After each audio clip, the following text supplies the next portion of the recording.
Ted Bundy was charming. He was handsome. He had studied law. He had volunteered at a suicide prevention hotline. He was exactly the kind of person nobody suspected. Between 1974 and 1978, he murdered at least 30 women and girls across multiple American states, a number he himself confirmed in confessions before his execution. He was arrested, tried, and sentenced, and then he escaped. Twice. In June 1977, Bundy was being held in Aspen, Colorado, awaiting trial for murder. During a court recess, he was allowed to use the courthouse law library without handcuffs at his own request because he was representing himself. He walked to a second-floor window, opened it, and jumped. He landed in the street below, stood up, and walked away. He was free for 6 days before he was recaptured. In December 1977, he escaped again, this time from Garfield County Jail in Colorado. He had lost weight deliberately over several months, thin enough to fit through a small hole he had cut in the ceiling of his cell. He climbed up through the ceiling into a crawl space, found his way to the jailer's apartment above the jail, walked through it while the jailer and his wife were watching television, and walked out the front door. He was not discovered missing for 15 hours. He drove to Chicago. He took a bus to Atlanta. He made his way to Tallahassee, Florida, 1,500 miles from where he had escaped.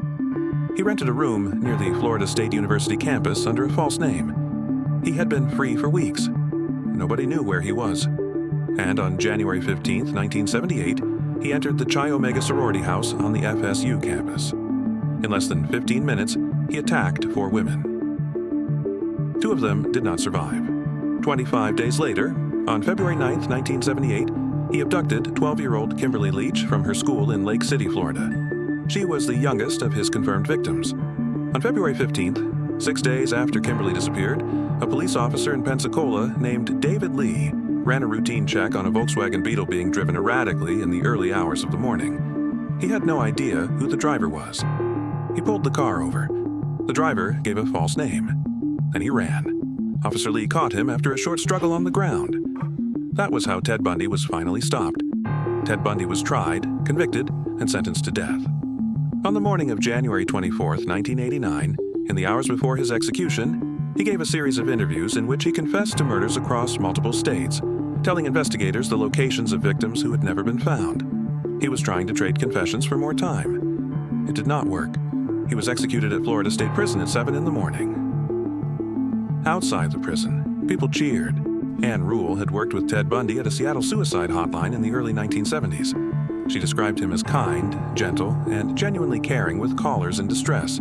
She had written to him in prison, maintained a correspondence, and still could not reconcile the person she had known with what he had done. She wrote, "I looked into the eyes of a very nice young man. I never saw anything else." She spent the rest of her life writing about people like him, trying to understand something that did not understand itself. He escaped twice. He drove 1,500 miles, and nobody stopped him. He was finally caught in a routine traffic stop by an officer who had no idea who he was. He confessed to 30 murders. He said there were more. Comment below, what is it about this case that you cannot understand?